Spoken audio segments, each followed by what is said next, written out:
Welcome to the September 7th, 2023 Planning Commission meeting. Does anyone have any additions to the agenda? Okie dokie. We actually have public here. Thank you, everyone. Does anyone have any comment besides, I think everyone's here for the Climate Change Task Force presentation, but just in case.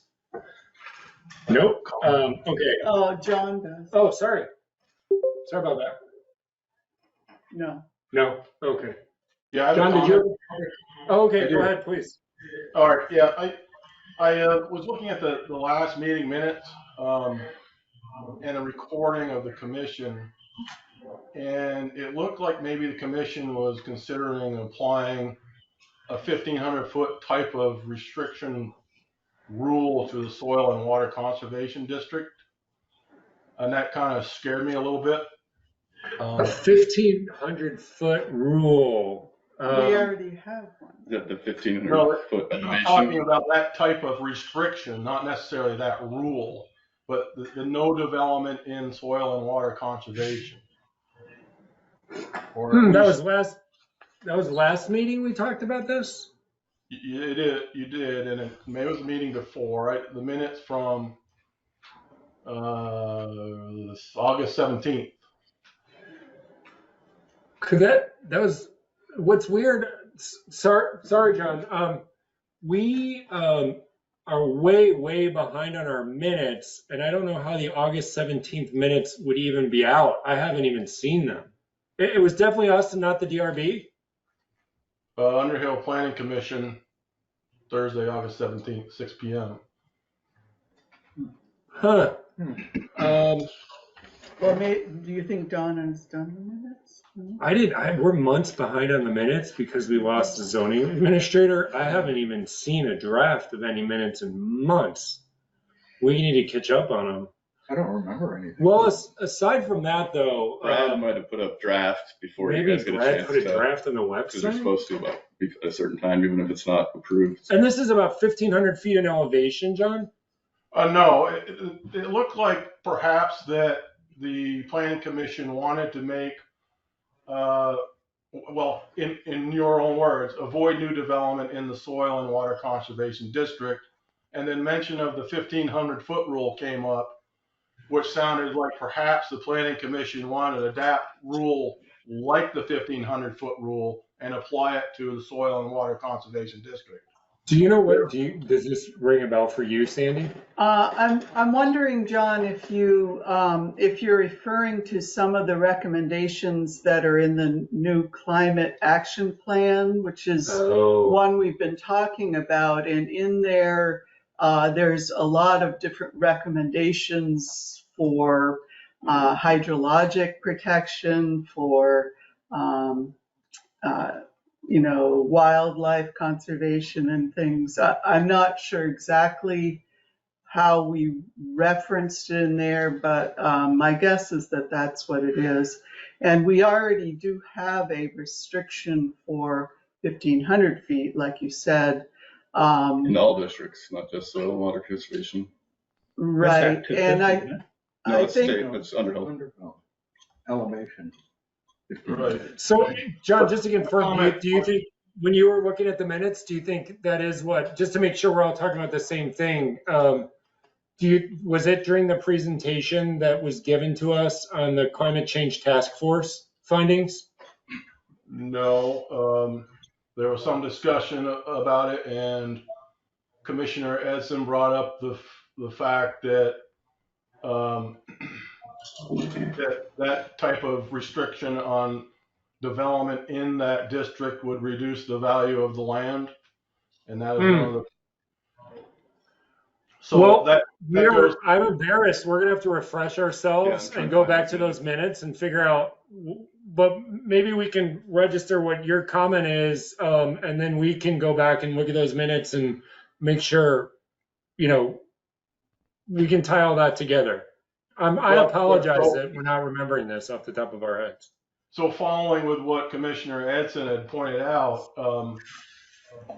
I was looking at it and I counted there's roughly 250 parcels that are partially or all within the Soil and Water Conservation District.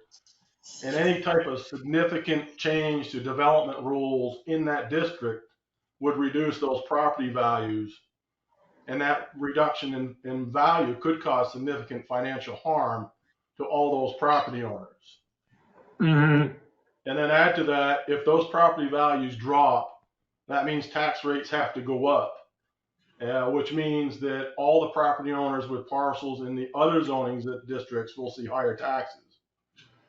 So I'm just a little leery of any further or severe restrictions in the soil and water forest district. We already have. Oh, go ahead, sorry, John. I don't think there's really a lot of development going on in that district, and I don't see any reason to have further restrictions, especially restrictions that are as severe as the 1,500 foot rule, as it applies to elevations over 1,500 feet. The Soil and Water Conservation District, it's already more restricted in development than other districts. The setbacks are larger, parcel size is bigger, the frontage requirements longer. And then after that, we have land use rules that restrict building in sensitive areas like steep slope that apply to that district and other districts like rural residential. So I didn't see any need for any further restrictions, especially something that's as severe as like the no or the 1,500 foot rule where there's no development at all. So that's kind of the main point, and that's understood. really all I want to say. Yeah. Thank you for attending with your comment. I guess two quick things just to so you're know where everything is. One would be just so you know, so the planning commission is in the beginning of what is going to be a multi-year process of revisiting some of the zoning regs for the town. So there is no change specifically to the Soil and Water Conservation District, as you could probably tell from us having a hard time remembering that conversation, that is anywhere near imminent, just to be very clear. So any changes that came up on that would certainly go before everyone in the town. And right now we've been dealing with accessory dwelling units and some other stuff. So I don't even know when we're going to get back to, it will probably be a bit before we even sort of get back to starting the process of reviewing the zoning ordinances. But I mean, I think we're talking about a couple year process. So there is nothing imminent with the Soil and Water Conservation District. And all the folks from the town would be very involved in that process. So hopefully that at least makes you feel better in the short term. That is not some specific thing that we have been looking at. I will definitely refresh my recollection on what we were talking about and how that came up, but that is not something that we've been spending a lot of time thinking about or focused on. Yeah, it was forest fragmentation is where it came up. Got it. So that must have came up as an aside in that conversation, but it's, that is not, we are not specifically looking at anything in the Soil Water Conservation District in the near term. All right, well, that sounds good. The minutes kind of scared me. Sorry about that. The one thing that is sort of coming up big picture is like what the town wants to do about climate change and whatnot. But again, that's going to be a lengthy process. Forest fragmentation will be a part of that, but not specific to soil and water conservation. But that would be a fairly lengthy process, and that will end up with the select board, not with the planning commission. So anyway, hopefully that answers your question for the near term, John. But yeah, we are not like focused on anything at all in the Soil and Water Conservation District specifically right now whatsoever. So, but it might be worthwhile just to mention that we are talking about a restriction in regards to appurtenant structures. Well, we've been spending a lot of time on accessory dwelling units recently, basically. Right. Yeah, I wasn't concerned with that. They just the forest fragmentation and restrictions as they apply to the Soil and Water Conservation District. Okay. Yeah. I mean, you're obviously more than welcome to stay on for the whole meeting and any other meeting. We are definitely not going to be talking about any specific development restrictions in soil and water conservation anytime soon that I'm aware of. So. Okay, great. I'm actually on the Class 4 Road Committee, which is at this time, so I will Oh, move okay. back. Well, thank you, John. Thank you for taking the time. Yeah, thanks for your time. Bye. Oh, of course. Bye-bye. Yeah, I feel bad. I didn't even remember that comment. It was inside. Oh, okay. Yeah. Just All right. trying to find those minutes that he's talking about. Well, I'm I will more note, confused at least by on the phone, maybe it looks different on the computer because my computer's on the Yeah. internet right now. Everything's all jumbled. Like there's I- 2020, 2021, I haven't seen- 2023, 2019. Like there's no order to it. We haven't seen minutes in Yeah, months. It's like the number one thing we need to catch up on since Nick left. So I mean, Or when it was here. yeah, I mean, we Yeah, got to it's get on always top of heard that that either. as a side issue. But I know once upon a time, there was somebody assigned in the group here to take minutes, basically. oh, that's pre me. That's been 3.5 years. Let's not go back to that plan, David. well, you have someone that does them for you now, right? She's backed up presumably. Yeah, it's Yeah, I can't remember her name. God, I'm forgetting her Probably name. the same lady when I was Yes, yeah. Where I just don't know if they're with Brad or anyways. Sorry, I got caught in a driveway with a tree across it. No, Oh, really? Yeah, There they're you Did go. you pretty guys good. get the storm here? Yeah. Wow. Quick, but it was intense. Okay, so just because so many people are here for climate change, just to try to keep us on track. David, do you want to? We have ADUs slated. Yeah. Maybe. No, let's go first. We need Okay, to let's deal go with first. this. I'm Well, Sorry. I'm happy I mean, to sit through the ADUs is basically done. We're like signing off on. David had some cleanups that he caught. Other than that, this should take 5 minutes. So, Well, I think. yeah. Well, it's 250 foot amount that we decided on with divisions within the commission and looking for input and arguments going both sides, basically. The Regional Planning Commission didn't think it was a great idea to go into a situation with divisions that way. So it might be better if we came to a compromise on the footage that everybody can be unhappy about. I would actually take the other side of that and not argue for the 250 Yeah. feet. I think based on the email exchange we had today, Yeah. David, that everyone's copied on with CCRPC, Yeah. I think we should go into CCRPC with this blank and not spend any more time on it. Because we need to have the philosophical Yeah. discussion with CCRPC where we want to have this, because that guy was basically saying we couldn't have any.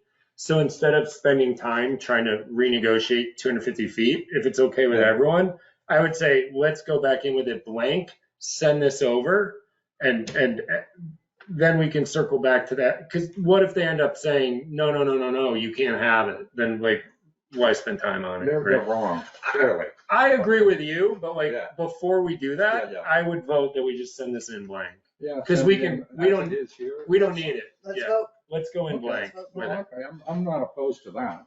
Is that the Okay. only change?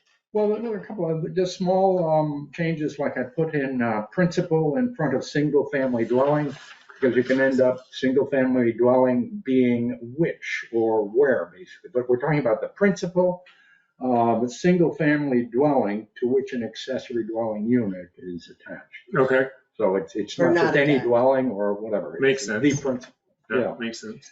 And also Well, on Yeah, the, wait, you got a question? It's not a question. I have a couple comments though, if you care to hear them. Can we get through, Yeah, get through. I would love to hear them. You're obviously an expert I have in no this. voting power, but just No, throw out no, some but information for you're you an guys. expert. Can we get through what David Right. did and then On the I'd love shared- to hear all your comments? on the shared driveway, I thought we had to clarify the shared driveway access, which is not clear Yeah. in the original statement. It's a shared driveway access to public or private roads or right of way. It's not just a shared access, the whole length of the thing. That would mean that the accessory dwelling unit would have to be right next to the house. That's where the driveway would be shared, basically. Got So it. that's not the case. It's the access to the public road, private road, or right of way. So that's what I state there to make that clear, Thanks, David. okay? Kale, And, are you gonna crush our dreams? Sorry, Dave. No. I think the rest is, just, sort of, numbers and, letters, basically. Thank you for all your work on So I this, guess- David. Thank you. Okay, yeah. Yeah, months. Yeah, Months, months. thanks. Well, I'm sorry I wasn't able to get it all together clear in one. No, it's- swoop. But my mind seems to work on, okay, it's done. Wait a minute. Now what? Yeah, no, it's the better work product for it. All right, Kale, Well, the first one is ask the expert. I would generally agree, not having dug into it deeply, but just on the surface, I would probably agree with CCRP that I think you'd be hard pressed to win in court on your definition of an opportunity. Do you mean- Mostly because of Do you mean the distance? I think limiting accessory dwelling by a distance from the home might be considered a restriction that is more so than what is applied to single family dwellings. And that's Is that- kind of the dichotomy that you have to be careful of. Right. Kyle, I haven't looked at I haven't researched it, so I can't say that was certain. That's my on the surface view. Okay. Kale, it's not the accessory dwelling unit that's limited, it's the accessory structure, the appurtenant structure. That comes under a separate area of regulation than the accessory dwelling unit.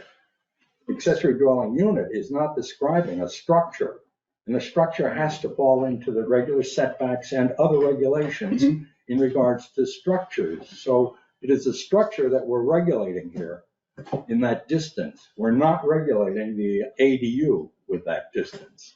David thinks he's got It's an argument, got but a legal technicality here. it seems, yeah, exactly. It seems like a technicality. Clear. Look at the language. It is Clear to you. Yeah. It's clear to you what you want. That said, I would recommend, if you really want to do that, skip CCRP and go right to Joe McLean. Okay. To what? Joe Joe McLean is McLean. the You're gonna town have to have an attorney review all these anyways. If you're hearing pushback on this, forget Okay. about CCRP. They're not attorneys. Go Bring to it to the Joe town McLean and see what he Okay. thinks about it. Okay. But you gotta get select board approval to do that. All right. Well, what we're doing is sending this to Brad with a memo. Yep. See, like, I would point out, like, this is one we're not sure about. We should probably have the attorney look at And it. we specifically asked him to send it to the town attorney. So, and I talked to him before the meeting, so thank you. The other What else thought do you that have? popped to my mind, although the more I think about it, it might not be an issue, is just using the word single family dwelling throughout, because with the new Act 47 S100, anywhere a single family dwelling is allowed, you have to allow a duplex. Oh, So I think that would, again, I haven't researched this aspect, so I'm shooting off the cup. I would think that it would apply to a duplex as well. That said, it might not matter because a duplex is allowed anywhere a single family dwelling is allowed, that language might just, it might just not matter. But we don't want to have an accessory dwelling unit to each single family dwelling in a duplex. So you have to Correct. have the- I think, yeah, I don't think that would be allowed. I think by the way the law is, again, I haven't researched this, just on the surface, I would think that an accessory dwelling, you would only be permitted one with a duplex because it's right. approved under the same rules as a single family dwelling. I don't think that would automatically give it two dwellings, but that might be worth some research. So maybe what I'll do then in the memo, with everyone's okay, is before I send this to Brad, I'll flag that. Yeah, I know we use the term single family dwelling, so maybe that's something the lawyer wants to. And maybe your talk about using the word principal might be the better, just take out single family dwelling and put principal dwelling in there. Oh, I agree. That's, you might want to look into whether that opens the door for 2 units on a duplex by accident though, just to confirm that. I don't think it We would. do But cover two family dwellings. That's another section basically. It's just down a few paragraphs. So- with the ADU attached, I or don't think we'll talk about it with Yeah. that, in that context. 'Cause I either think way, I'm not, It's necessary. I haven't been as deep in this as you guys have, but just on the surface from what I've been hearing and understanding, it just flags for me. It might be worth digging into a little deeper. all right. Well, thank you, Carol. Yeah, Well, as I said, as I look at it, I wonder if even changing that language is going to make a difference because the duplex is allowed. Because it's allowed. It's already allowed. It might not matter. Well, maybe what we'll do is, if everyone's cool with this, we'll send this to Brad with the memo recommending, and like I said, I already talked to him about it before the meeting. He's going to send it to the town lawyer, and then we'll go from there. So we'll leave this blank Okay. because why not, right? Yeah. Like, okay. Which Okay. town board? what's his name? Joe McLean. He said it That's different. digital page. Well, unless they change attorneys, it's possible. I hope they did, swear because Joe's great. Well, I don't want to give bad information. Maybe it's Joe McLean. Well, maybe they're using the same firm and you switched attorneys within the firm. Digital Page and Fletcher is one of the best municipal attorneys firms in the state, so it could have just moved to a different attorney. Joe's great though, so I hope you're still using him. Yeah, I'm sure that's what he said, and I'm misremembering. He helped me a lot, and I've dealt with him a couple times in my job now. He's really good. Okay, cool. Any other questions or comments on this, or how about a motion that we send this to Brad with the memo? First, David, thank you for everything you've done. Woo, David! Sorry for all the back and forth. No, that's what it's all about. That's what Yeah. it's all about. Thank you. Anyone, David, would you like to make a motion that we approve all your hard work? A second. All in favor? Aye. It's unanimous. Thank you, David, and I will send this off tomorrow. Are you guys gonna try to do an amendment with this in the near term and then do the rest of the stuff later, or is this gonna wait for the later amendment? You mean in terms of the Getting larger scale of, yeah, no, this would go in. This would get pushed through Yes. sooner. Yeah, because we're like in the very early phases of the rest of it, so. That's what I was gathering. I was Yeah. just asking. We just need one small win, Kale. Just to open the window to our psychology, or at least mine. All right. That takes us to the Climate Change Task Force. Thank you, everyone, for coming. Awesome. Let's see if I remember how Brad told me to share the presentation. 1 second.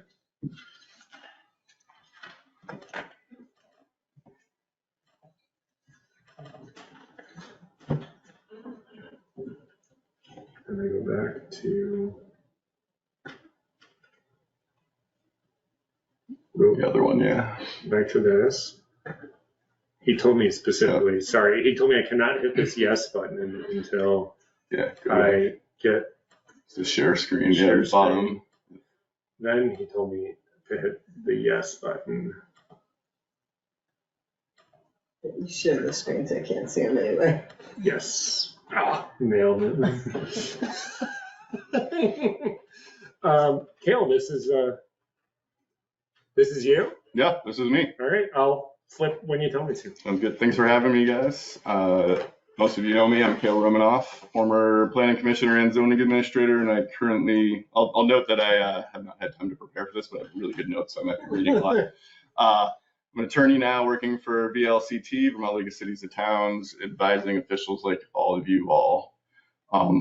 Relevant to the discussion, my undergrad education background was in climatology, where the Vermont State climatologist, Leslie Ann Dupidny-Giroux, who helped us a little bit with this plan. She was my advisor. Consider her a mentor of mine. And then I also focused on climate law during my time at Vermont Law, where I had the honor to work with Conservation Law Foundation and Vermont Natural Resources Council on the formation of and the push to get past the Global Warming Solutions Act, which passed 2020, I think. Wow.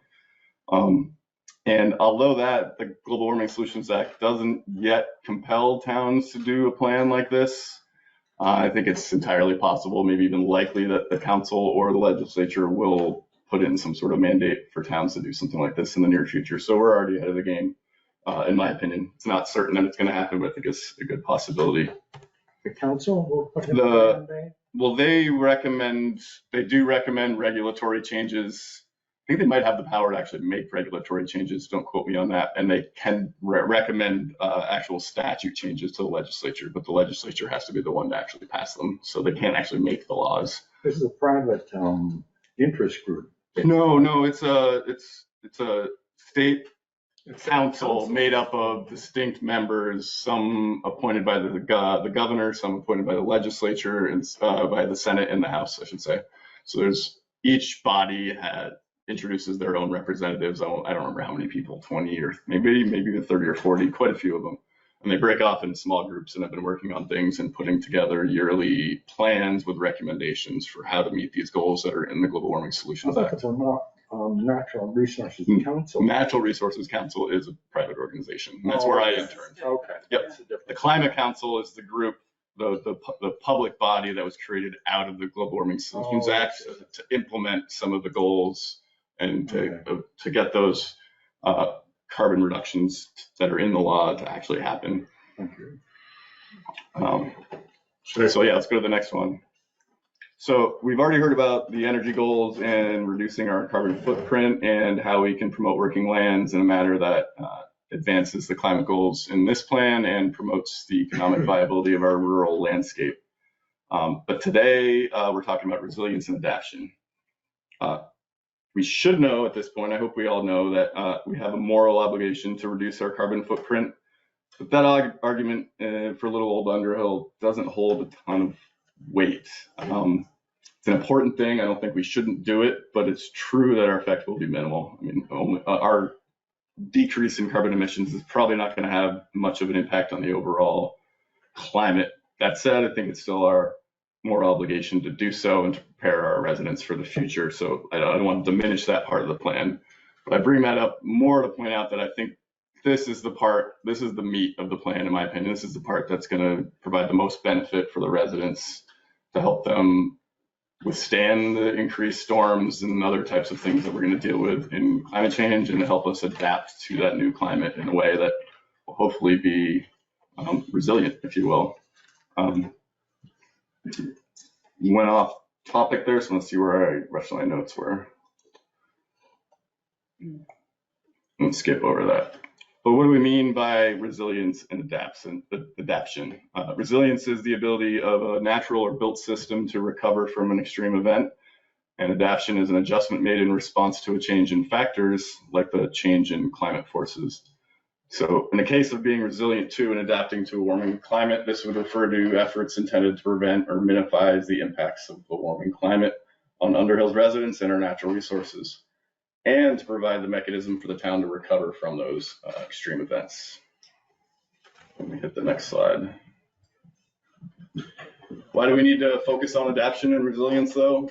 If any of you were not on board to address these topics and as they relate to climate change, I hope the July flooding was a wake-up call. This type of stalled, overly water-laden system is the calling card of a warming climate, and we can only expect them to occur more frequently. In this instance, I saw, granted I'm not a true climate science, but I have a fair amount of background in it. I saw two factors that are related to a warming climate that indicate to me that the system was at least enhanced by the warming climate, if not an actual truly because of climate change. The first is that there's an identified link between the slowing jet stream and the warming climate. So as a warming climate ultimately slows the jet stream that circles around the globe in the northern hemisphere. So it's going at a slower speed than it has in the past. And with that weak jet stream, we get more of those U-shaped or omega jet stream flows where you get a big loop down the middle of the country and then a big loop coming back up the northeast. So think of it like a spinning rubber band. If you're spinning around really fast, it's a good hard circle, and as you slow it down, it loops down and kind of wobbles back and forth. That's what's happening with the jet stream right as we speak. And so a flat or faster jet stream, which it still happens occasionally, it's not like it's all loops. There's definitely straight lines still in the jet stream to this day. But a flat jet stream is going to cause the storms to cruise through along the jet stream and not stick around. So for example, a storm might roast from west to east, and it might be damaging, but it's going to be quick and it's going to be out of here. It's not going to prolong the damage. When the jet stream is weak, though, those large troughs, the storms get caught down in the curve and can sometimes just hang up there, especially as the jet stream is a little bit slower. There's not enough push to push it around the curve. I didn't study the actual effects of this system, but if just the cursory view of the weather maps and how things were going, it seemed like that was what was happening during this. This thing stuck around for 3 or 4 days. The second and likely more important factor that I think is pretty clearly associated with this storm is simply that warm air holds more water. So the warmer the air gets, the more water it holds and the greater precipitation potential. And in July, if you remember, that was when there was the crazy record-breaking heat all across the South and the Southwest. You may or may not have been aware, but the Atlantic Ocean in the Northeast was particularly warm this year, more so than it has been decades as far as I understand. So between those two things, there was just all this extra moisture getting sucked up from that warm ocean, and then that warm air the warm air in the south holding all that moisture, and as it got sucked into the storm, there's just that much more moisture to get poured down. So that's just the basic climate science of what it appears to me to have happened there. And if this wasn't enough by itself, this storm, it was pretty bad. We've now had 200-year floods in the last 12 years. So July and Irene in 2011, that's 12 years. We've had two 100-year storms. I think the 100-year storm might not be the right term anymore. Before 2011, as far as I understand, the last 100-year storm was the 27th flood. So that's almost 100 years prior to Irene. So they're getting more frequent, and as it warms, they're going to get more frequent. And lastly, the one that kind of concerns me the most is that I want to note that, look at this map here, we received a lot of rain in that storm, 3-4 inches, maybe 5 if you were up closer to the mountain, but we did not get the 6 to 10 inches that southern Vermont got, or that the mountains east of the Greens got. Can only hazard a guess of what it might have been like in Underhill if we got 6 to 10 inches instead of 3 to 5. I don't know. I've grew up in Jericho. I can't remember the Browns River flooding much, but I have to guess that if we got 6 to 10 inches of rain during that storm, there would have been some flooding on the Browns. So these are some issues we got to be aware of, and we should probably be considering in our regulatory scheme for the town, as to just, if for nothing else, to protect our residents and to protect the tax base, because the taxpayers are going to pay to help fix some of these damaged properties when this flooding does happen. Jeffersonville flooded really badly in Halloween of 19 too. Yeah, well, 2019? Cambridge. Or downtown Jeff too. All of Union Bank was flooded. Remember that? Yeah. Oh, yeah. Cambridge more than once. Although I would say that Cambridge Village never flooded through the buildings. It usually came up to the end. But anyway, 2019 was pretty crazy flooding. Was that the summer storms where there was just like a handful of thunderstorms? It was on Halloween. Oh, yeah, I do remember that one. I do remember that crazy storm. Yep, so yeah, they're happening pretty frequently. So let's hit the next slide. So what does this plan do to address the concerns? This quote is taken directly from the plan. Actually, to be honest, I have been forgetting where exactly it is, maybe in the plan that is, maybe Sandy can remember. But in Underhill, this will require a commitment to address anticipated power outages, improve stormwater infrastructure, to reduce road damage, and develop the social connections essential to weathering storms and extreme heat and the resulting damage. So that's kind of one of the overriding goals of this plan, is to address some of these issues that are likely to be more frequent as the climate warms. So from here, I'm going to basically just hit up on all the strategies that we came up with, and they're all up there. I'm basically going to read them word for word. Might skip over a couple of them. There's a lot, but to start, we identified 8 strategies to address the overarching resilience and adaptation goals that I noted on that previous slide. And then these strategies and the high priority action items listed afterwards, they're not in any particular order. They're just strategies that we came up with. We did not sort them over preference or need, except the high priority hydro resources. Maybe Sandy could note that she recommended I add that in there, and I didn't quite follow the. When you get to the action. Okay, you'll point it, okay. So the first one we have is to minimize the impacts from weather-related damage to buildings, roads, and other infrastructure. Pretty broad and obvious what we're looking for there. Protect the health and well-being of residents, to support the development of a stronger local economy, to promote smart land management, to provide resilient and adaptable neighborhoods in natural habitats. Let's move to the next slide. He did. I did, great. Okay, I didn't see it move. That's because it looks so the same. I didn't notice. Reading your mind. Yep. Number 5 is to protect significant forest blocks and wildlife corridors to allow for natural climate migration and adaptation of species. Number 6 is to enact smart growth principles in anticipation of increased migration from climate refugees. Number 7 is to protect the functionality of Underhill's hydrological resources, including stream channels and banks, floodplains, wetlands, and beaver ponds, and land cover, particularly on vulnerable slopes. Number 8 is to enhance the town's emergency response and recovery capabilities relative to storm and other community impacts. So from here on, these are the high priority actions that we identified during the process. The first one is to review town regulations and update them to reflect optimal levels of protection for hydrological resources, for example, streams, riparian areas, floods, floodplains, and wetlands. To identify vulnerable streams, roads, and infrastructure and take the steps to buttress them in preparation for climate impacts. That's hardening the infrastructure to make it more, to be more able to withstand those impacts. To promote or incentivize home energy systems, including renewable energy generation and storage, battery backup to address power outages. To create a neighborhood assistance task force to foster neighborhood associations with action plans to check on neighbors during and after extreme weather events. To enhance community building activities such as programs currently promoted by the Recreation Committee, the Food Shed, and the Underhill Sunday Soup Supper group. To invest in and apply for grants to fund stormwater infrastructure to protect roads, especially those unpaved roads, and to minimize excess runoff from extreme weather. To promote climate adapted forest management techniques and support maintaining or purchasing large forest box.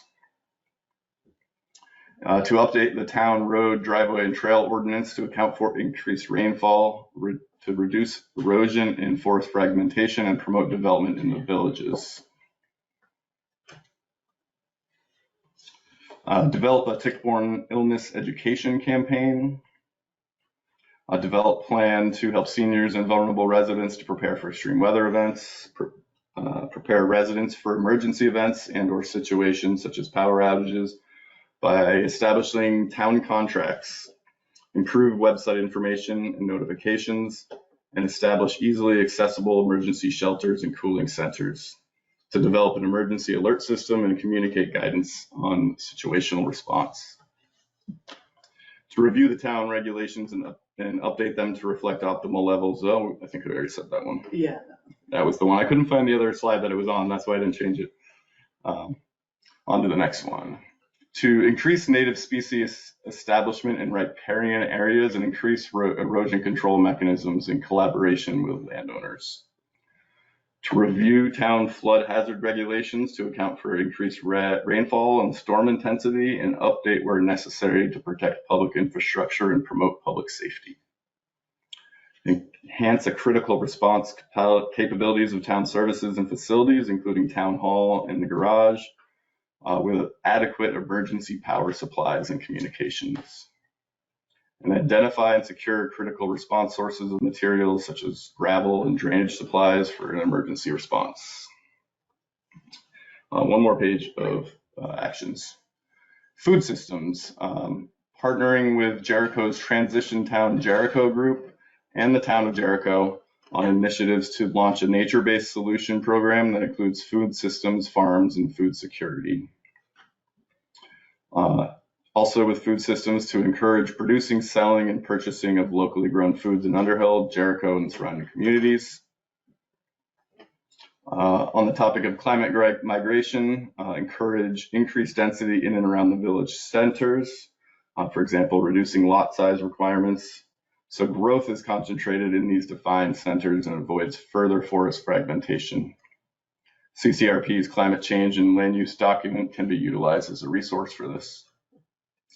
Climate migration, again, is to protect and limit incursions into forests, wetlands, and wildlife habitats outside the village centers to maintain ecosystem health and natural ability to adapt to climate change. So those are the strategies that we have come up with for the resilience and adaptation, that's always a hard word to say, section. On this last page, though, I wanted to touch briefly on one of the last high priority action items listed, which is to review the town's flood hazard regulations. According these links here, maybe or you could send around a copy of this this Oh, yeah. PowerPoint, because these are hyperlinks you can click on. These are 2 articles that I found quite relevant for this discussion. According to Chad Berginis, who is the executive director of the nonprofit Association of State Floodplain Managers and also a member of FEMA's National Advisory Council, he says the FEMA flood hazard maps, quote, can help communicate risk, but they're often incomplete or outdated and don't adequately reflect the threat, especially as the climate changes. And other experts have echoed his opinion that FEMA's assessments are, quote, a good place to start, but they should never be the end point of knowing the flood risk. And these maps, the FEMA maps, they're based on the 100-year floodplain, which we learned earlier is changing. It's not quite what it was 20, 30 years ago. And that's with the increase of flooding that we're experiencing. So that means the risk assessment on the surface is no longer quite adequate to address the flooding concerns that the maps are supposed to be addressing. On top of that, though, and I have a little bit of background on this time as a land surveyor, is these flood maps generally, and many of them have been updated, but not all of them, generally they're based on satellite imagery, and rarely isn't the right word, often are not ground checked or verified unless there has been an amendment. So they're not only are they using outdated 100-year flood data, they're not particularly accurate on top of that. You know, I'm gonna intersect here, because if a property wants to be developed and it shows it to be in floodplain or close to floodplain, they have to hire an engineer to verify that it is indeed above floodplain. So there's a little more to it than that. But again, they will verify that it's above the floodplain based on this old data of what a 100-year floodplain is. I beg to differ. They go to the site, they measure the difference. They're engineers. They aren't going, oh yeah, no. No, but they're working off the FEMA maps to make that assment. Well, They're using the But contours. they go to the site and check it. They They do elevation, they check, different. So hydrology studies take in all the drain offs from the different elevations going into certain streams and rivers and so on. Well, they do, but they're addressing a 100-year flood event that is no longer accurate, is what my point is here. Take it for what it is. Yeah. You don't agree, you don't agree, but that's my assessment as a surveyor and a climate person who has studied quite a bit of climate in my time. They're not particularly accurate, and if you read, take the time to read these 2 articles, I think you'll see what I mean a little bit more. And these articles more or less reinforced what I understood already, working as a zoning administrator, seeing it happen here, and what I know about the change in what was a 100-year flood to what is now a 100-year flood. Yeah, well, hydrology study I would think would include, with a 5-inch rain within a few hours, this is what's going to happen down with all the streams, basically. If you say this is what happens with an 8-inch downpour, this is what will happen downstream. I think that's what a hydrology study does. Yeah, I think that's what you're talking about, isn't it? I mean, you get an engineer in to check the engineers that are verifying FEMA floodplains, and I dealt with this with one property on Beartown when I was working as a zoning administrator. They are using the 100-year floodplain that FEMA has established. They're ground truthing it for where FEMA's contour of that 100-year floodplain is, and confirming that it's where FEMA says it is, and if it's not, they move it one way or the other based on FEMA's 100-year flood. They're not doing a hydrologic study to see what the 5 inches are going to do to this. They're taking FEMA's information and ground truthing it, making sure their map based on aerial imagery is actually true to the ground. So they're not doing a hydrologic survey. Yeah. A hydrologic study with good parameters probably would address climate change. I don't know how expensive they are. Anything about this, but are these maps FEMA or are in the process of being updated based on what's? That I'm not so sure about. It's my And I think they understanding will be. that they are, and they are because they're recognizing that the conditions have changed. Yes. Well, in FEMA, there's several different levels of FEMA. I think that it has to do with the insurance and the response that the federal government will give. I can't remember the term for the program or what it's called, but there are 3 levels based on Underhill's regulations, depending on how rigid they are in the floodplain. If they're weak, the people who have flood insurance in that property get a low amount of return. They're in the medium, which I believe that's where Underhill was when we were I talking remember about this from the town plan. They get more money than if it was in the low regulatory scheme. If it's a even stricter regulatory scheme, the residents get even more money back, including the town, I believe, for damage to the roads. That part I'm not certain about. I just know we definitely went through that when we were doing the town plan, and we're definitely level 2, but that's the extent of it. Yeah, I remember us being level 2 and talking about it. Yeah, talking about the greater restrictions that property owners would have on their property if we stepped up to a higher level of FEMA coverage. Yeah, that would increase their payout if they ever had a need for a FEMA relief from a flooding event. And the owners of that property would have to comply with stricter regulations. Correct. About that, yes. Mm-hmm. So it's a trade-off there. It is a trade-off. But I think, these FEMA flood zones are what are going to drive the flood insurance requirements. And I could be wrong. You probably know better about this. I think outside of the flood FEMA zones, you can't get flood insurance. As a real estate person, you might know this better than I. Well, why would you get it if you're outside the flood zone? That would be the appropriate question. Well, Their argument is that some of them really should be in some. and I don't have numbers to back this up, but I know a lot of people in the state of Vermont who are not in a flood zone got flooded by this last storm. Barry in particular, there were a lot of damaged homes that were not in the FEMA zone and got zero money. Well, again, unless you are considered in a flood zone, Yep. majority of people aren't going to get flood insurance because Yes. it's extremely expensive. Mm-hmm. Extremely expensive. And So is losing your house, though. yeah, when this. So if you can't cost afford the benefit $6,000 a year in flood insurance, what are you going to do? No, exactly, but I mean, it's losing your house, and that you cannot insure against floods except through the National Flood Insurance National Program. Flood Insurance Program. So, again, And it's a farms non-sequitur because if farms you are can't not afford it, eligible you for can't afford it. FEMA relief. Farms So are getting, they're getting relief from It's, an ag department or something. They're getting money, but it's not through FEMA. There's a crop insurance program. I should know more of this from my wife. Yeah. From her Well, father. It was something that I learned in this process and didn't realize farms were not part of the FEMA response. They have their own response. They should be getting some help, but it's different. It's through the Department of Agriculture. it's a loan too, it's not necessarily free. Yeah, it's not usually money. It's usually a loan, a Cheaper low interest interest loan. rate, yeah, but it's a loan. But the point of that action item in this discussion is that it seems to me like the FEMA flood zone shouldn't be the limit of our flood regulations. I think maybe, and I don't know if it's our place to decide what needs to go further, but maybe a study needs to be done to figure out the true extent of our flood zones and then whether or not we want to Do you think do anything to protect these residents who are in those areas. Do you think this year is any indication of what it would be? Because I remember years when River Road flooded, you were driving Yeah, through it the didn't water flood at across all. the road. Yeah. It didn't happen this year. Why? We had more rain than I can remember. I think it did once in July by Chamberlain.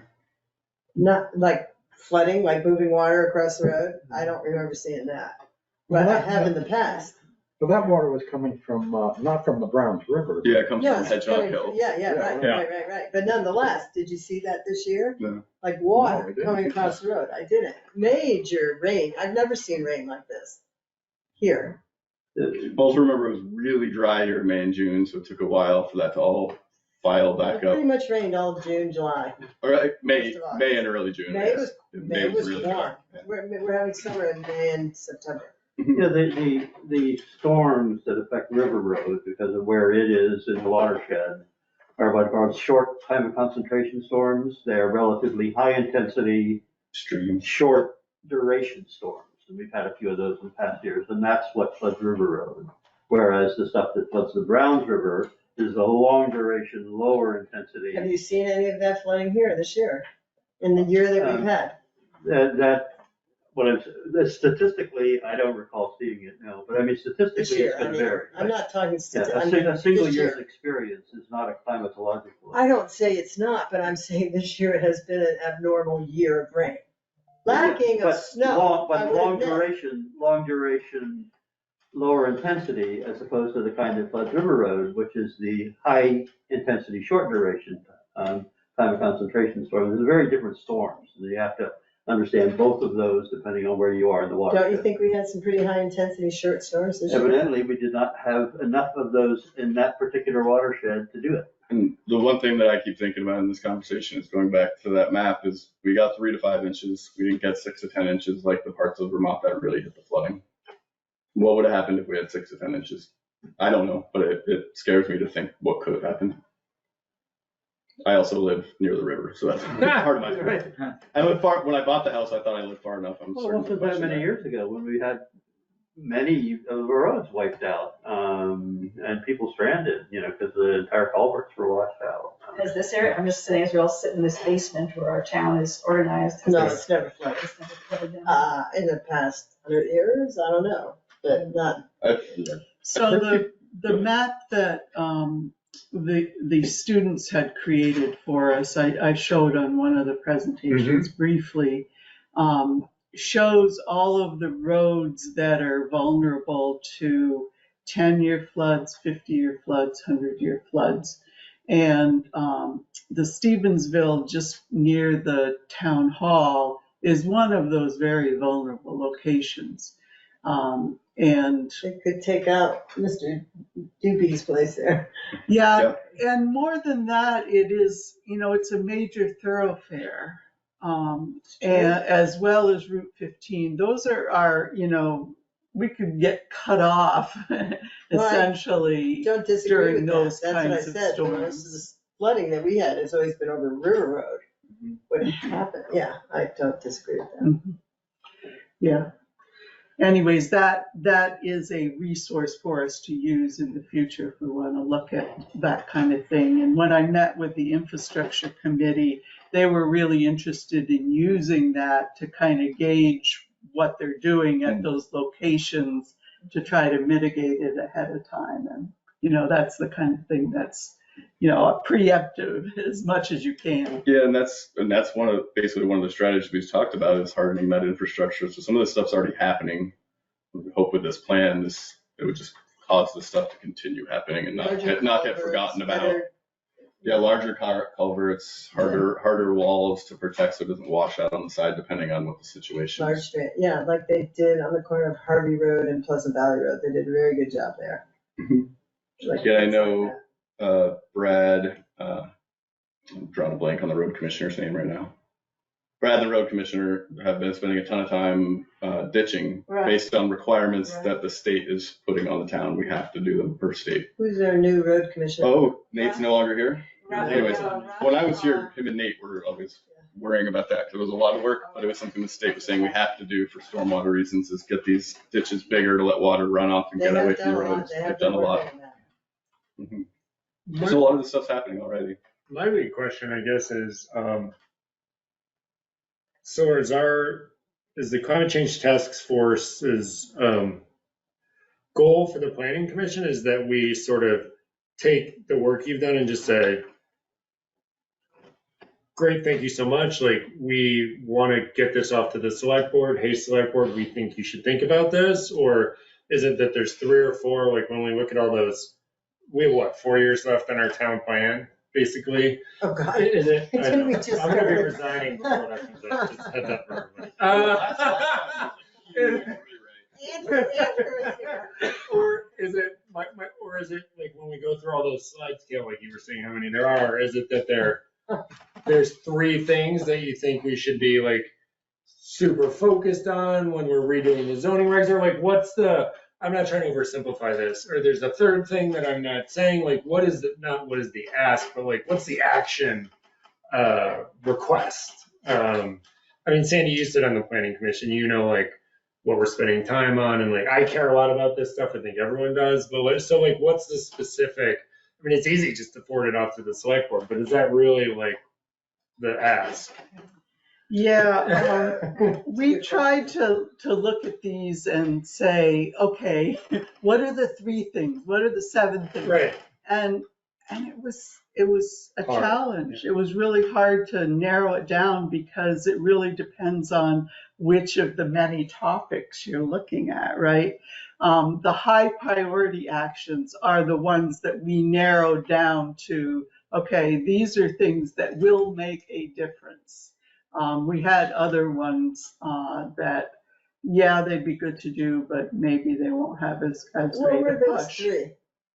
Pardon Do me? you remember what were those top three? No, we Oh, don't. there We weren't, couldn't. they couldn't get it down to 3. Yeah. Infrastructure makes sense. Yeah, infrastructure, right, and roads, that's, the That's select board, infrastructure. Okay, basically. And the so- roads would seem to be the number one priority. All right, you can think of it that way. Yeah. However, if you end up clearing hillsides, your road maintenance isn't going to make any difference because you're just going to have a lot more erosion and the trees aren't going to soak it up. So it has to be a comprehensive look. You can't just point to one thing. I think there's enough meat here for the infrastructure committee to, yeah, go forth and tackle that. But as far as the planning commission and what we're responsible for, it was hard to narrow it down. However, I will say that many of the things in this plan we have hit on in the town plan. That was gonna be my next Okay. question. And in the written document, under this section of resilience and adaptation, I tried to reference what in our town plan related to different things. And a lot of the items were there, but maybe we had different suggestions for how to accomplish it. Our actions were maybe slightly different than what we had in the town plan. One possibility, and I'll mention a number of possibilities on what we can do. One possibility is to take the climate action plan, at least the resilience section, and then we can talk about the other ones, and insert strategies and actions that are missing to strengthen what we do in natural resources and in land use and all the different topics. That way, as we consider revisions to our zoning, we have a complete picture. The alternative to that. Can I ask you a question, sorry, before you, are you saying insert strategies and things that are not currently in the town plan, but that would need to be? Right. Okay. Yeah, so I don't imagine that to be a huge task because we have them in this document and we have a very organized system in the town plan. So I think they'll dovetail pretty well. How does that relate back to the DRB enforcing those things? Okay, well, just a minute. Let me finish. We'll get there. Good. Another. Oh, that makes sense. You're here. Another alternative is to take the whole document and say, okay, this is an addendum to the town plan, and then go through the process that we normally would for that sort of addendum. Wouldn't we have to do that for the first bit too? Sorry, Sandy. If we change Yes, anything we in the would. town plan, we have to go through Anything it. would be Right. the regular process, yeah. And then the other thing is in the implementation section of the town plan, of the action plan, we didn't ever look at that piece by piece here in this committee. But what we have is basically the same kind of thing that's in our town plan, which is,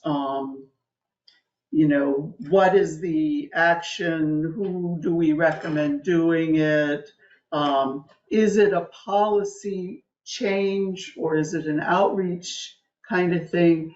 And for the policy items, if they are not in the town plan, we cannot act on them. Right. So that's why it's important to have it somehow connected to the town plan.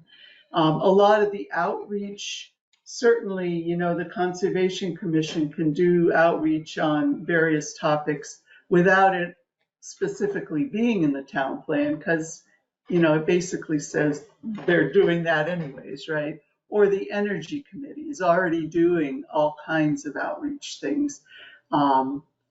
So those are the kind of two scenarios that I see for how we can move forward. I did want to just point out what the select board approval letter said our task force was to do, because, that's important. So a focused task force would be to assist the planning commission by reviewing all of those documents that we didn't have time to do. Any decision made by the climate change task force would then need to be presented to and approved by the planning commission prior to implementation. And then it goes on to talk about the fact that this task force is not to be there forever, but until the planning commission dissolves it, saying, okay, we've taken your advice and we don't need your input anymore. So with that, I had come up with a motion that would, when we're ready for that, that would just say, we recommend that the planning commission adopt this and move it through the process that we normally would. Okay, so that's my say, and I'll open it up to input or questions. Yeah, well, maybe we'll just go around. How would the DRB interpret this? How would they? Well, Yeah. they're looking to the planning commission to It's pretty broad. have regulations. Yeah. And again, road, or actually building in forest blocks, or cutting down all the trees that, we've had a couple incidences where we've said, stay within your building envelope, and the folks did not, and basically cut down a lot of trees. So those kind of things are regulations we look for already. Staying within building envelopes, maintaining forests around the houses that are going to be built. And, we're looking to you for more guidance on, what are the impacts on deep forests that we have a lot of that are very important in the long run to flooding, because they do soak up a lot of the rainfall when we have a major downpour. So we're looking to you to make some smart choices on use of land and appropriate use of land in certain areas. Or we're looking for you perhaps for one of the things where people are always concerned about is we are sticking closely to the 10% grade on roads. Sort of. And we hear, not all the time, but frequently from other folks, surveyors and things that are working with other towns as well, to say, oh, Underhill's really out to lunch on this one. We don't have this kind of restrictive. Well, So what you're finding a lot is people find a way around that by zigzagging, creating more cutting and clearing of land. So Yeah. maybe some of, yeah. But so a lot, the DRB only enforces what the I know. regulations are that the planning commission And they're kind of broad. So it's, kind of broad, but with the climate action plan, there are some things that we can do as a town, perhaps that will benefit us in ways to, what's the word, protect against damages from 100-year storms or 10-year storms or. One thing I'll note about the DRB is that although there are a handful of provisions in the bylaws, kind of fluffy provisions that say in compliance or whatever the word is with the town plan, that's really the only opportunity they have to reference the town plan, and it's pretty fluffy and slim. So they're going to be waiting for you guys to use this to make changes to the bylaws. And if you don't make any changes to the bylaws, the DRB is not going to be taking a whole lot from this. Yeah. So for me with this, I'm curious what everyone else thinks, so were we to me, the most logical route would be that we would finish up ADUs and tiny houses, right? But besides that, then we would take a break. We wouldn't go back to starting the zoning regs from the beginning again. We would amend the town plan, have all the debates that are gonna come out of that, because this fleshes out a lot of development issues and stuff like that with Big forest time. fragmentation. And so we do all that. We come to a consensus as a planning commission on that, go through the public hearing process, or take it to the, I forget the order, go to the select board, yeah, public planning, public then select board. And then we would then, after that was done, then sort of go back, then go to the implementation phase of actually going back to the beginning of the zoning regs and trying to implement everything that was just amended into the town plan, right? I think that's what the process would look like. And I think it would be pretty tough. I think that makes sense personally, but I do think based on some discussions we've had in the past, there's gonna be some difference of opinion that are fleshed out. That's what, Do you like this is, that no, one? that's what makes it a good board. Oh, for sure. There will That's what be makes it a good board. differences of opinion that are, I was joking with Brad about that earlier. I think the board is pretty broadly I representative do of the too, town, so you get the differences of opinion. So, anyway, I think I think this long-winded thing is, I think we as a planning commission need to decide if we want to revise the town plan, well, okay, then we're gonna not, our next thing is not gonna be going back to the zoning regs and going through those. We need to probably instead amend the town plan, go through that whole process, then go through the zoning regs, because why are we going through the zoning regs first?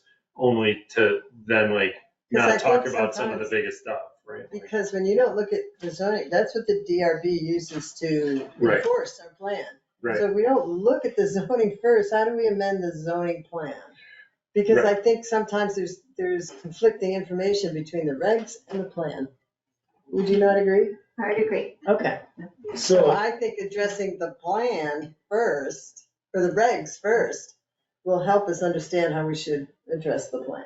so you're saying the opposite. I am. But we can't implement any of the climate action policies. Until we revise the plan. Until you look at how so let me go back to the fact that we've done a couple of surveys where we asked the people in the town what they want to see. And people like Underhill being a rural community. So I think above all, we keep that in mind. What do the townspeople here want? Do we want to protect it? Yes. Do we want to keep it from being affected hugely by climate change? Absolutely. But do we want to restrict it so much that we're putting so much stuff in the regulations that it just makes it not the town that everybody wants to live in? That's my biggest concern. Well, I'm mostly concerned about, I agree we need to reflect with I guess I'm trying to, so we know how you feel about the process, what I'm trying to get my head around is, so if we want to implement some of the climate change stuff, some, all, most, wherever we land, like, what is the process? Lee and I have So both where is- basically just said the opposite now, So so where what's is the the right plan? process? Where's the plan? Do we talk about it? There's an energy plan. Why can't we look at that and then see how we want that to relate to the zoning regulations? Because I think unless we really look at what makes the DRB work, they get conflicting information.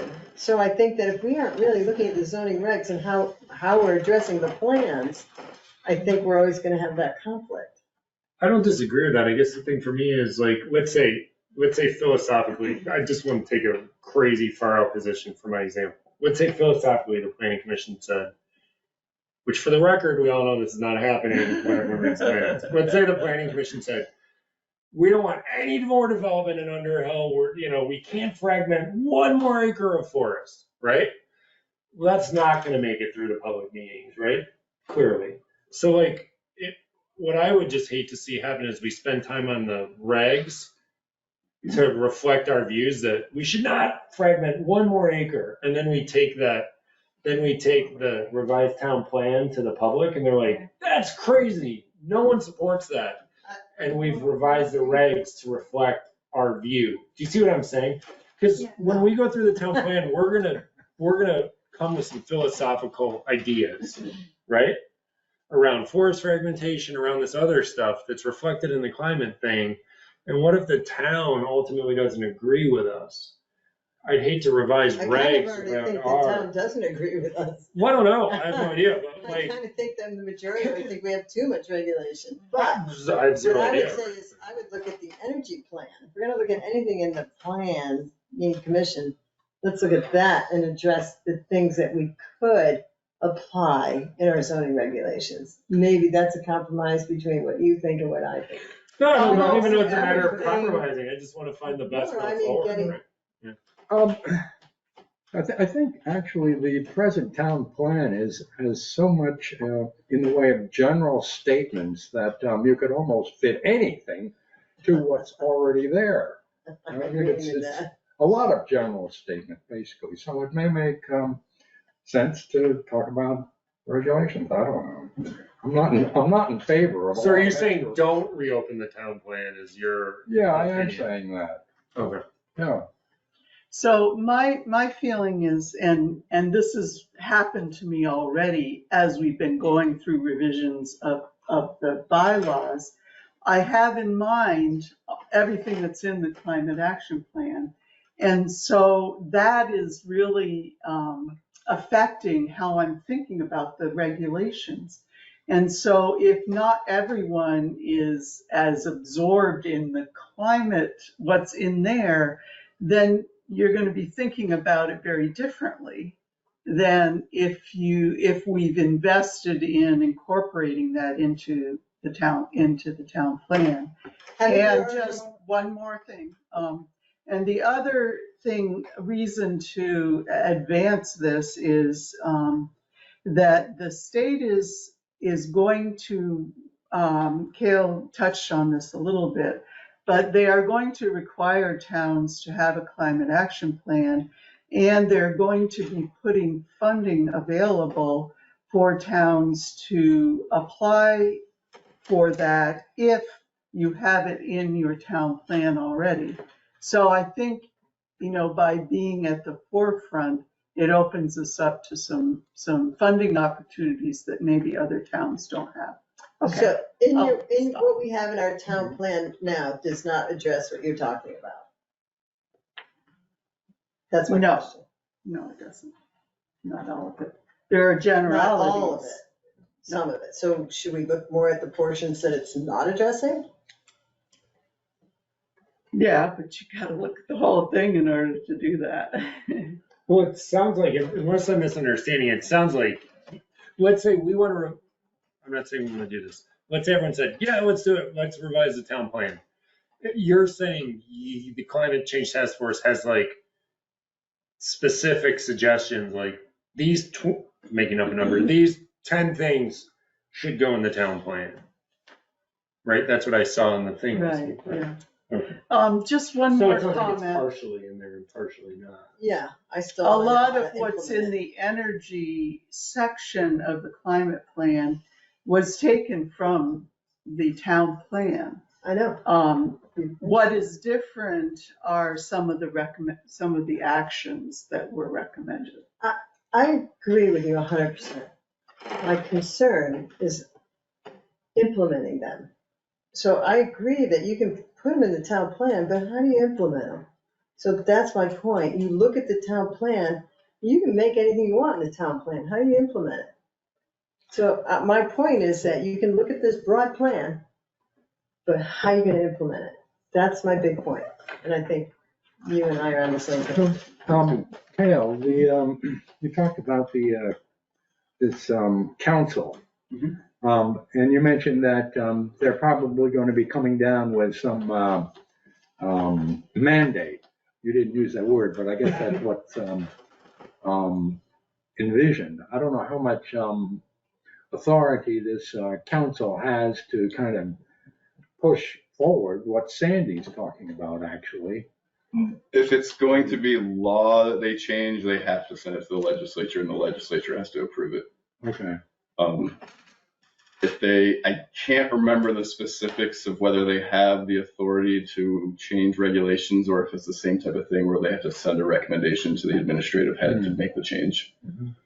But they have fairly broad power to make these kind of strong recommendations. that are supported by the plan. There's all sorts of provisions in the plan that provide opportunities for the residents to say the state's not doing it. And if there's these recommendations coming from the council and the state's not doing it, the state's subject to lawsuit, so there's going to be an incentive for the state to take up these recommendations. I don't know, I don't have any insider information that they're going to recommend this plan, but it seems like a likely possibility. It just seems like a thing that they would be, because they're going to do most of the work through the state, but they're going to ask the towns to do some of it. And this seems like an area where they will, like the type of thing that they would ask the towns to start doing the work on. One little aside, we're going on time, but just one quick aside. I've mentioned Cousins Construction in the past. Oh, and yes. The 2 points about Cousins Construction was that the judge was Alden Bryan, and the canceling of that Subdivision, right? subdivision, yeah, was based on the town plan. That was the narrative that I received about 30 years ago. It's false. That's not what happened, actually. The judge's decision is in the file right there. I read through the judge's decision. Brad hunted it down. And the judge was Judge Meeker, and the decision was based on the town regulations. The town plan was not mentioned at all. Which is just an improperly aside and a correction All right. of what I've been saying for the last 20 years. And Oh, well, thank you, David, for fussing it up. Okay. Being incompatible with the town plan could invalidate regulations. I don't think it could, right? It'd be difficult to invalidate a development with it, but it holds some regulatory weight if the regulations that don't match the plan. I just think a quick comment, if I may. Yeah. Just kind of thinking about it. Basically, the way the state law is set up, the regulations must flow from the plan, not the other way around. Right. And they need to reflect the plan. And I think David is exactly right. And I remember when that regulation came down about that you need to implement your plan in your regs if you want to enforce it. Right. That's the only way it can be enforced, is through the regs. So the regs have to enforce it. But strictly speaking, by law, the regs must reflect the plan. Right. And if you have a mind that you're going to be modifying that plan in any way, then you know that this is actually happening. It makes sense to base any regulatory change on the plan you intend to get to. There you go. As opposed to a plan that you already have. So, basically it seems to me like you should if you don't want to do anything with the plan on this, then you can just ignore it and just go in a different direction. But if you do want to use it in the plan in any way, it makes sense to do whatever you're going to do there rather than worry about doing a double back and patch up whatever you may have changed, the other way around. So you got, whatever you're doing, you make the plan changes, you get the plan you want, you get the regs you want that reflect the plan, and you enforce the regs through the DRB. And this is why we don't put shall in the town plan. There you Right. go. Exactly. We put should in there. And Which means it's utterly happen, meaningless well, when it didn't that happen. It's Yeah. meaningless when that happens. Yeah. Where did that It come up in? depends on what That your came up in regs like tell the you last to do. month, right? Yeah, the The regs shall are- versus should that was on something in Forest in like the last month, Oh, I've right? had attorneys call that Yeah. out in a.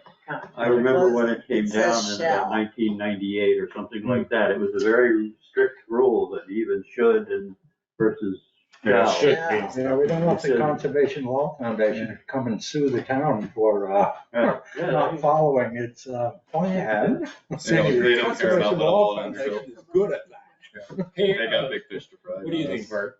I think we're gonna punt this decision the next meeting, so people can think about it. I think rather than going at the whole piece, try to put it all together, why don't we specifically ask the DRB the problems that they have and guidance that they want from us? We have, We have a big list from Charlie. yeah, and we do. And we've asked I them a thought few Karen times. put it together. Did you put it together? No, Oh. Charlie no, did. Charlie. Oh, okay. Okay. Charlie was pulling out. Do all we, the do we have it in details. writing?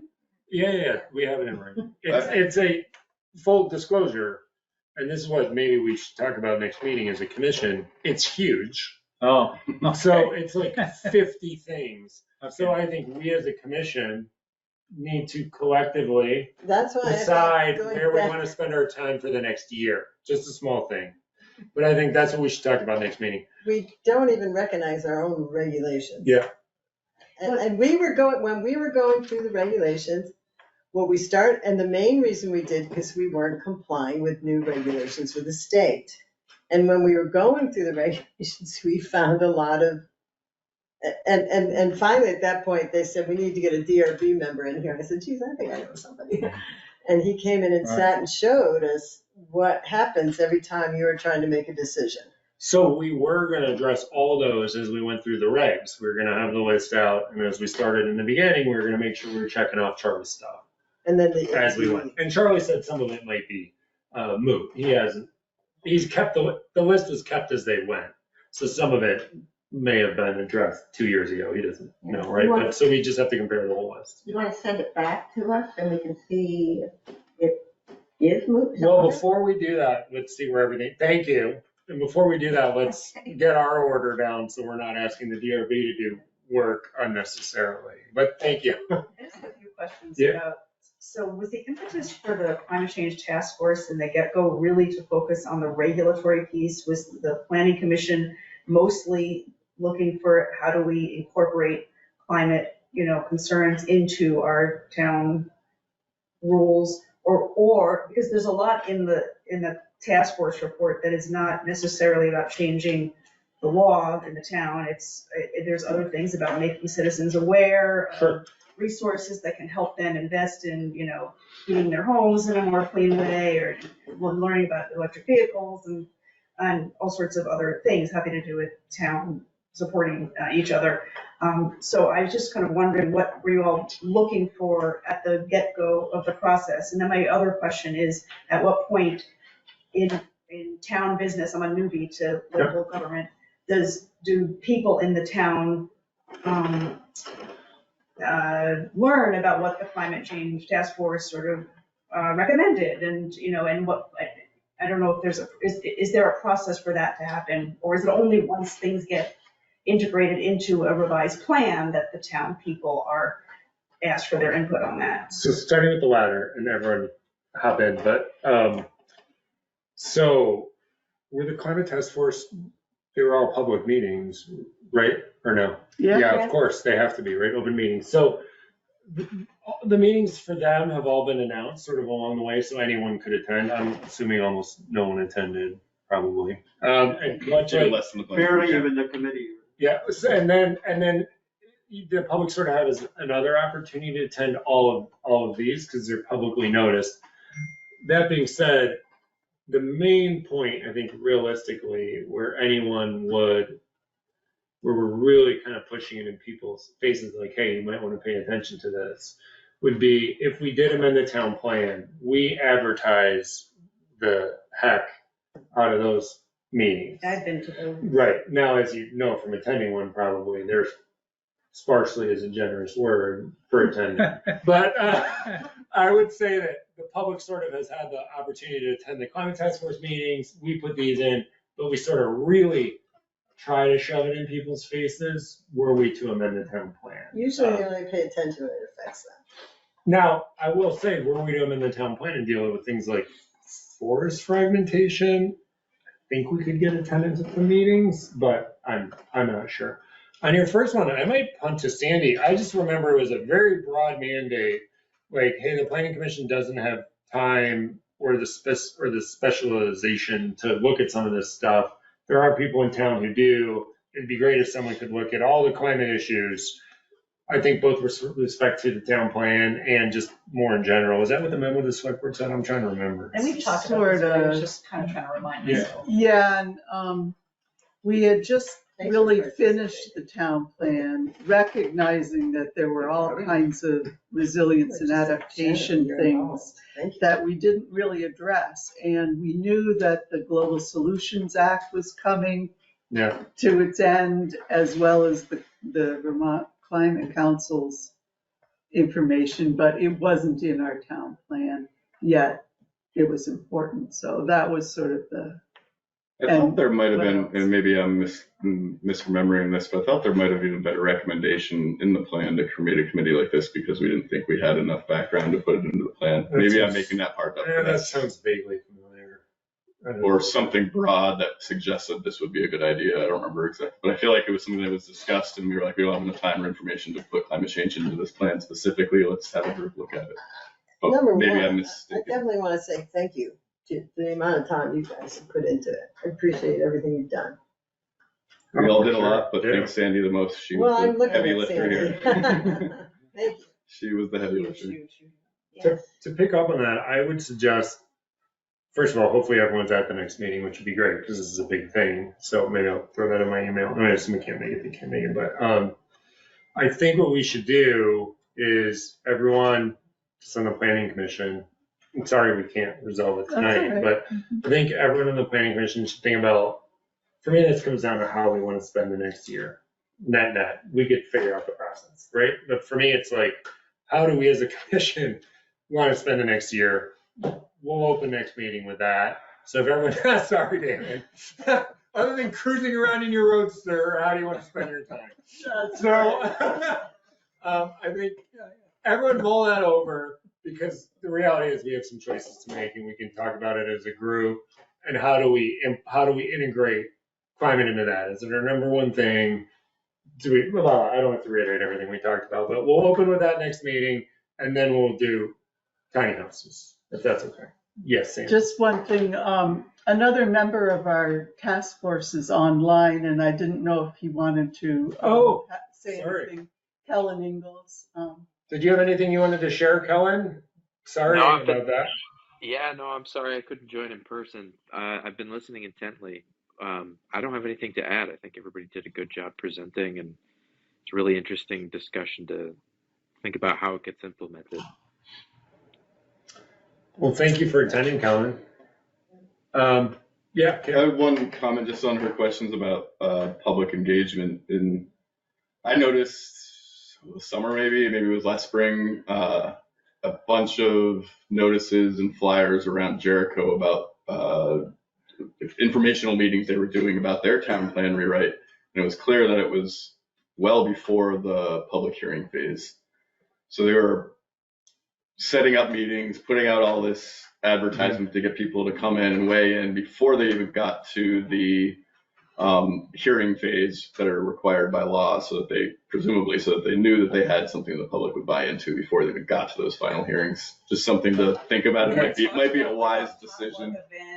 Oh, yeah. I mean, a lot of people are concerned with climate change these days, and I don't know, I wasn't tracking, I don't know if our meetings were announced on Front Porch Forum or anything, I don't remember, but I don't know that people are checking like the town hall. No, I've had a lot of people say, oh, we have a climate change task force. Yeah, for sure. You know. People are involved in their lives. Absolutely, of course. absolutely. But anyway, it just seems like maybe no one would show up. It seems like it's an opportunity. And another public engagement option, if there really is uncertainty about whether you guys should move forward with this, is you could ask the select board to put it on as an advisory article on the election and get an actual vote on it. It wouldn't be binding because there's no authority to put it to the voters, but it could inform the select board on whether this is an important That would issue. be confusing if people voted on it and then there was no authority. Well, that's part of it, is once you get an approval, it kind of puts pressure on the select board, but technically there would be no mandate that they would have to follow it. But politically speaking, you're right, they probably should, if the voter said yes or the voter said no. But it would give a clear direction to you guys and the select board whether or not this should get moved or not based on the voters' opinions. All right, well, everyone think, David. Sorry. No, I was just trying to look at tiny houses, and I think it's a matter that could be taken care of in maybe 5 minutes. You're volunteering to take the lead on tiny houses next meeting, right? Yes. He's saying right now. Oh, you want to do it now? You want to do it now? I think If everybody is, agrees with me on this, it's, tiny houses are totally superfluous in the regulations. They're just another house, basically. As it's written, it's contradictory with campers. So Brad has come to me and said, look, how do you decide on this or that? It's contradictory. The best thing to do would be to take tiny houses right out of the regulations. There's no difference between a tiny house and a regular house. So you're I saying a don't tiny disagree. house is a house, Still needs not water, a, still needs septic. a tiny house is a house, not a camper. Basically is It's a the house. net deal. It's a house, Hard to basically. disagree It's with just, it's a small house. So what would we need to do if we all agree with the statement Just that to a tiny take house? right out of the regulations, Redline period. There's no complicated interactions. There It's is like a an ADU. contradiction. What No, it's not. Well, it is, it's another house. It's a on the same primary property. dwelling. Yeah, it would be- Or it's an It's ADU. either an ADU or a primary Yeah, dwelling, right. depending, I guess. Those are all Yeah. covered, basically. Yeah. So would we need to add a line that says tiny houses are houses? I mean, that's not it. Just So in delete case it anyone- from our regulations. Delete tiny houses entirely. Or unless in the, I look to the DRB now. in